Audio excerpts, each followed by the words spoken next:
novela do 147, a batalha judicial, a história de corrupção e ineficiência da Previdência Social, a velhice no Brasil, caminhos e destinos da terceira idade. É sobre tudo isso que queremos falar com você neste programa especial que está começando agora.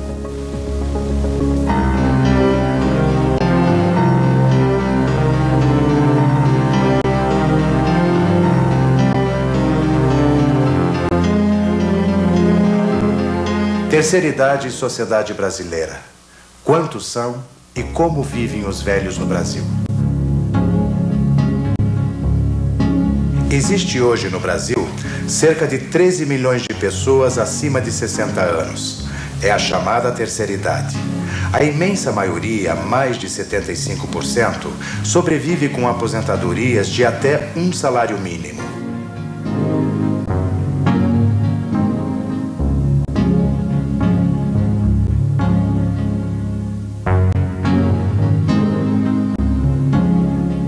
Devia haver mais consideração, tanto por parte do governo, por parte das instituições e do povo em geral para com o indivíduo idoso. Há muita desconsideração e o indivíduo de idade hoje no Brasil, ele não tem chance nenhuma. Depois dos 40 anos é difícil arrumar um emprego. O governo tem sido um canalha com relação aos idosos, principalmente aos aposentados. Está roubando o nosso dinheiro. Desprezados pela sociedade, sem o amparo da família, muitas vezes o destino dos idosos no Brasil tem o nome do abandono: asilo.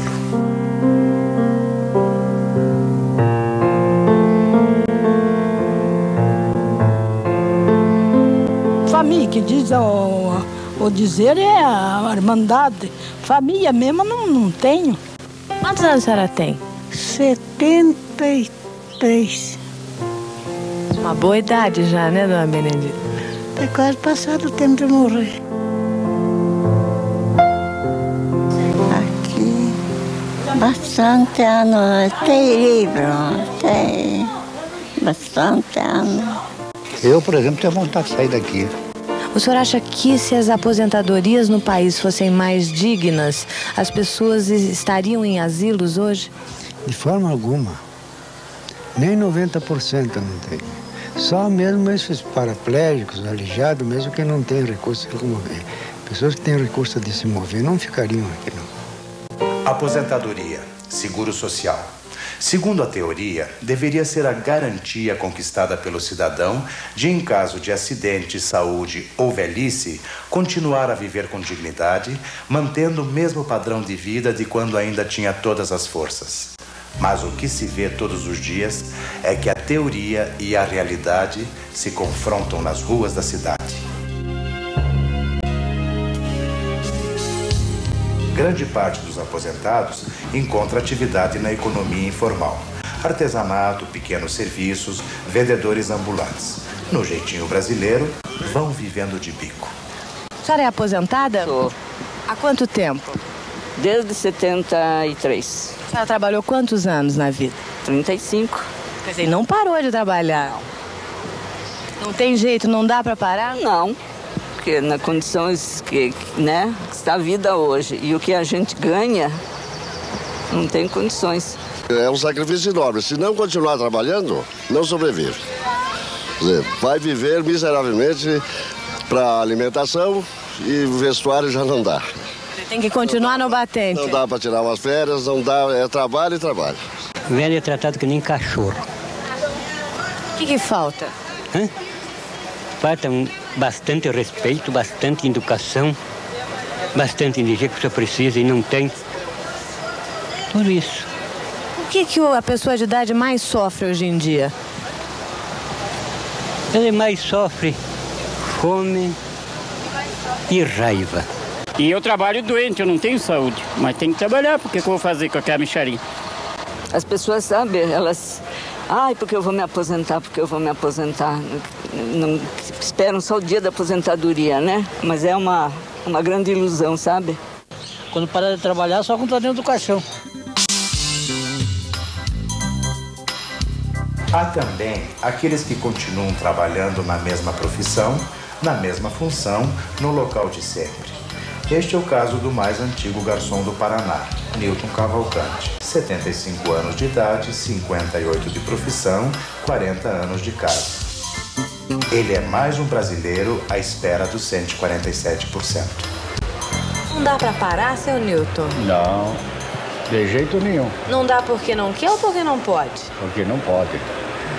Mesmo que quisesse, não tinha jeito. Não deu. Como é que vai se viver? De que jeito? A aposentadoria ficou lá embaixo. Não se tem meios mais de ter um ganho. Então tem que batalhar a vida inteira. Né? Vamos até quando Deus quiser. Se o senhor pudesse, o que o senhor faria hoje na sua vida? Bom, se eu pudesse, minha querida barbaridade, é muita coisa que nós nem convém nem falar. Sonhar um pouquinho, senhor? Sonhar, aqui, olha, ter uma vida bem sossegada, ter uma chacrinha, uma vida mais condizente, mais sossegada.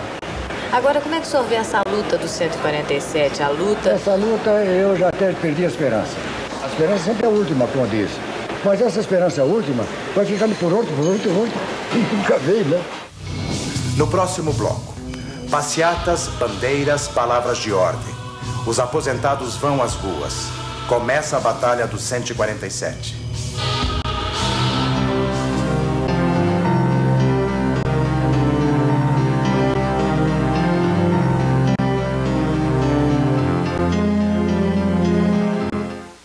Na década de 70, em plena ditadura, os estudantes, com sua vitalidade e ousadia, iam às ruas com palavras de ordem contra a repressão, contra o FMI, a favor da anistia. Nos anos 80, com o início da redemocratização do país, foi a vez dos trabalhadores organizados mostrarem sua força.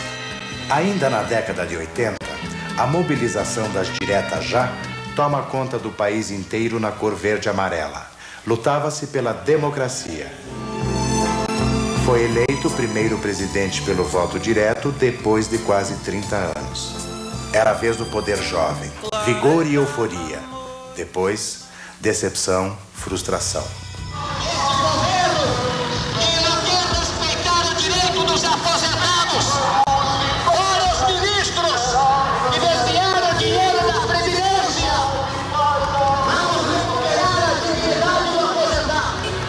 Vocês que estão nos assistindo, vocês que estão olhando, a luta de todos vocês, profissionais liberais, que estão na rua exigindo o direito que ele tem por ter trabalhado e por ter contribuído durante longos tempos de sua vida para a construção de uma previdência social que pudesse lhe garantir um mínimo de dignidade para continuar a sua sobrevivência no resto dos anos da sua vida.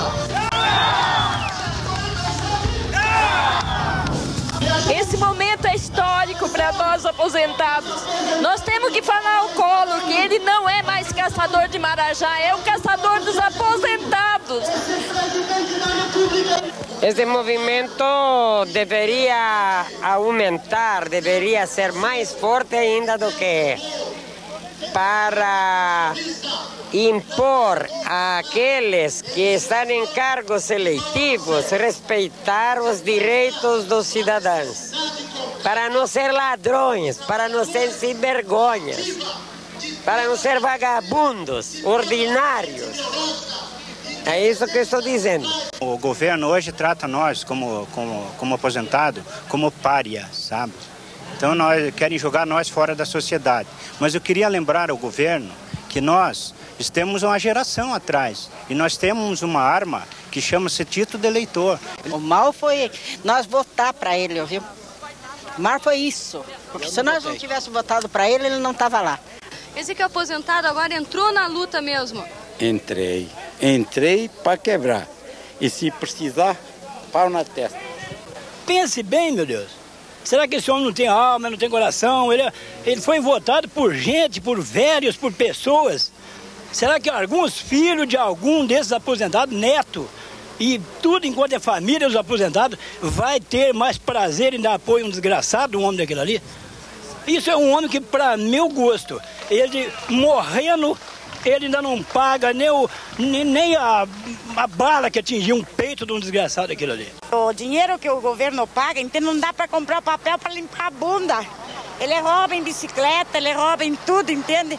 E o aposentado não pode nem limpar a bunda. Eu trabalhei como motorista de ônibus em todo o território nacional, dia a dia, noite a noite, transportando a riqueza, o progresso e o engrandecimento desse país.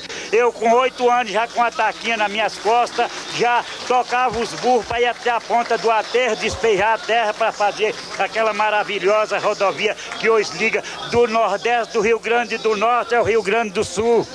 Todos nós tínhamos uma aposentadoria digna, mas com a ladrãozada para enfiar a mão nesse monte, e naquele, tornava difícil. Eles uniram todos os institutos em um só Instituto Nacional de Previdência Social, que hoje é o INAMP, que é para ficar mais fácil da ladrãozada roubar. Como tem 50 bilhões de dólares, a metade da dívida externa do Brasil, que foi retirado da Previdência Social, sabe onde está? Na usina de Itaipu, que é para hoje vir 3 aumentos de luz mensal para nós. A outra parte, sabe onde é que está? Na ponte de Niterói, tirado da Previdência, tirado o dinheiro dos aposentados. A outra parte, sabe onde está? Em Angra dos Reis, naquelas usinas nucleares, que está o dinheiro da aposentadoria nossa, da Previdência, esses 50 bilhões de dólares jogados fora, sem nenhum aproveito, que virou um verdadeiro lixo atômico. Por isso eu proclamo todos os eleitores desse país, que o dia que for votar, saiba votar, saiba escolher os seus dirigentes, saiba escolher os homens dignos, de moral, para dirigir esse país, não cidadãos que só servem para roubar o nosso suor de 50 e tantos anos trabalhados, que essa cara enrugada, todo cheio de operação, como está aí, que eu fui operado trabalhando e hoje recebo uma aposentadoria que, se eu fosse viver só com ela, os meus filhos não me ajudassem, eu teria que estar sentado com óculos escuros aí, pedindo esmola para poder viver. Passamos 29 anos sem uma eleição para um presidente da República, infelizmente 35 milhões de votos que aquele mascarado recebeu, ele hoje não está sabendo honrar. Ele hoje disse que não ficaria um pé descalço e um descamisado, que no governo dele ele acabaria, mas ele não explicou como ele acabaria, porque ele está matando todos de fome. Existe um fato concreto: os 147% com suas causas e consequências. Existe uma história, a história da Previdência no Brasil. A nova Constituição brasileira, promulgada em outubro de 88, determinou a vinculação dos benefícios da Previdência ao salário mínimo. Isso até que a nova Lei de Benefícios fosse regulamentada.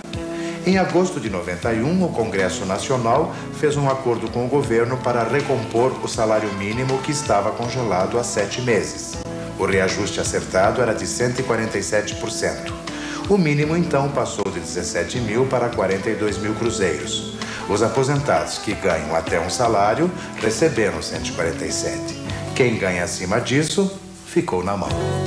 Estava criado o impasse. Começava a batalha judicial dos 147%. O Paraná foi pioneiro nesta luta. A partir de setembro de 91, aposentados de todo o país entram na justiça contra o INSS, gerando uma polêmica judiciária jamais vista antes. O direito dos aposentados sempre foi líquido e certo desde o momento em que nós ingressamos na justiça. Tanto é que houve unanimidade naqueles que, de uma forma ou de outra, trataram nas sentenças do problema do aposentado. Não tivemos um único juiz no país que dissesse: os aposentados não têm direito. Enquanto o governo garante que não tem dinheiro para pagar os aposentados, propondo, na maior sem cerimônia, que mais uma vez a sociedade pague o pato, o mar de lama do governo Collor vem à tona. Fevereiro de 92. Cai o ministro Alceni Guerra, acusado de superfaturamento nas compras da Fundação Nacional de Saúde. Março de 1992. Cai o imexível ministro do Trabalho e Previdência Social, Antônio Rogério Magri, acusado de receber 30 mil dólares de propina. A onda de corrupção estampada nas páginas dos jornais ultrapassa os limites do absurdo. 30 de março. O presidente Collor derruba o governo Collor. Qual o resultado do desrespeito do governo no bolso dos aposentados? Vamos aos números. Num período de 7 meses, de setembro de 91 a março de 92, a cesta básica do brasileiro subiu 352%. As tarifas de água e esgoto, 364%. A luz subiu quase 200%. A inflação do período de 7 meses ficou em 327%. Enquanto isso, os aposentados receberam um reajuste de 173%, gerando uma defasagem acumulada de mais de 200%. Os números não mentem, mas o desrespeito não está só nos números, está na própria história da Previdência.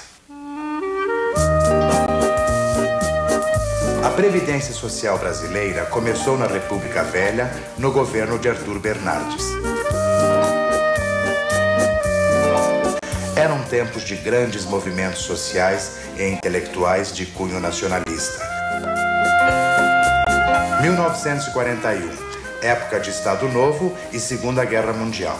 O sistema pioneiro e dispersivo das caixas de aposentadorias por empresa vivia seu auge, chegando ao elevado número de 183 institutos.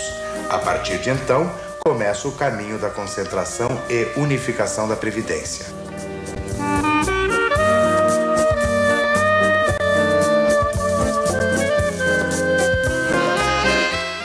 Após o golpe militar de 64, foi determinada a fusão de todos os institutos em um só, sob a denominação de Instituto Nacional de Previdência Social, o INPS. É proibido fumar, diz o aviso que eu li. É proibido fumar, pois o fogo pode pegar. O trabalhador do campo só iria entrar no sistema previdenciário 40 anos depois de sua criação e só conquistaria direitos iguais ao trabalhador urbano com a Constituição de 88. No início da década de 80, havia 40 milhões de pessoas sem assistência médica. 65% dos benefícios estava abaixo de um salário mínimo. A imprensa anunciando constantemente os furos, os rombos, a falência da Previdência. Ao mesmo tempo, a União avançava sobre os recursos, desviando o dinheiro das aposentadorias e assistência social para obras faraônicas e outros destinos, muitas vezes para fora do país. Por outro lado, sempre que os órgãos da Previdência começavam a dar prejuízo, a solução de sempre foi aumentar as contribuições. Em 1934, o recolhimento dos empregados passou de 3% para 4%. Em 1956, subiu para 7%.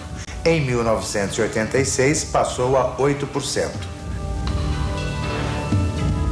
Dados recentes mostram que, se houvesse maior fiscalização, com certeza a Previdência não teria que se queixar de falta de recursos.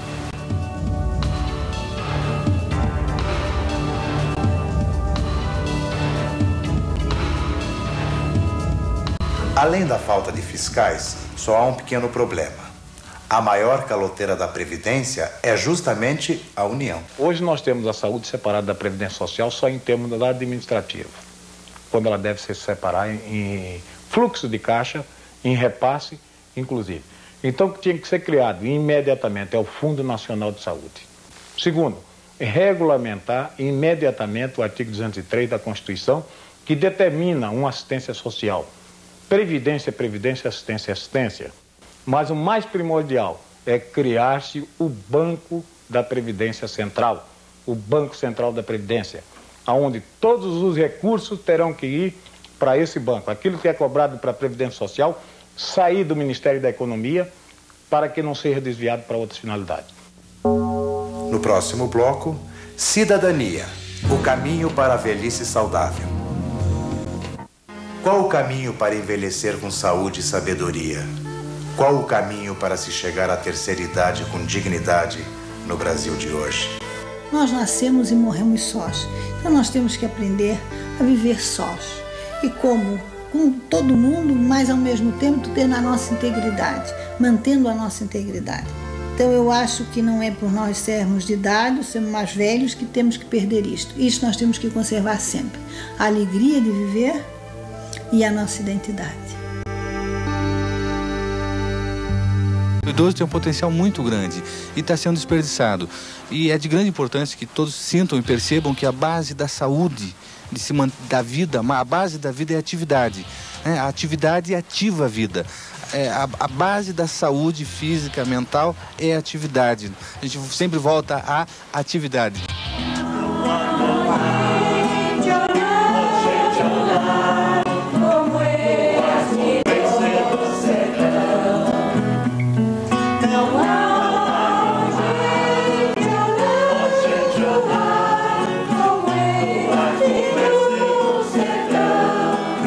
Nós, nessa idade que nós estamos, nós precisamos de convívio, né, com pessoas da nossa idade, né?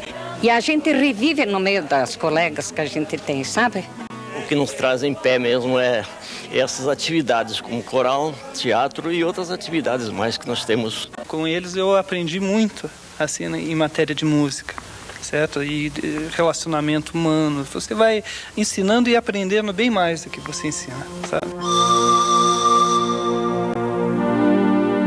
Eu procuro sempre trazer um e outro para conhecer, para se ambientar, tal, né? Para sair de casa, porque muitas vezes a pessoa não é doente. O problema é que ele não se ajuda a si próprio.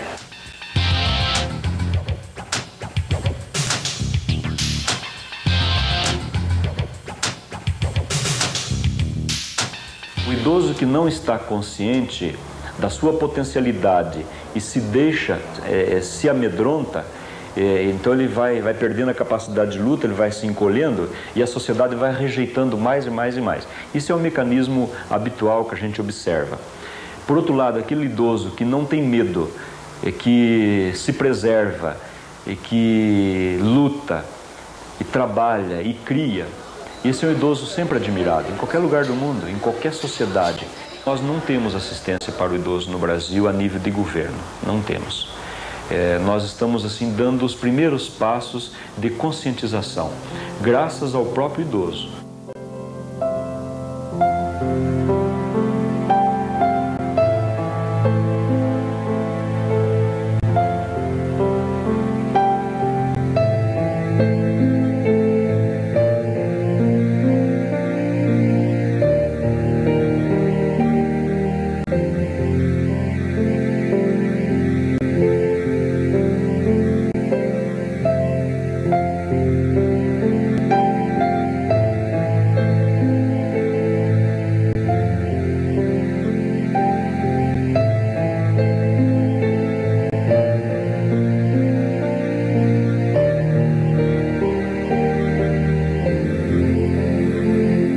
Temos que ganhar, não é?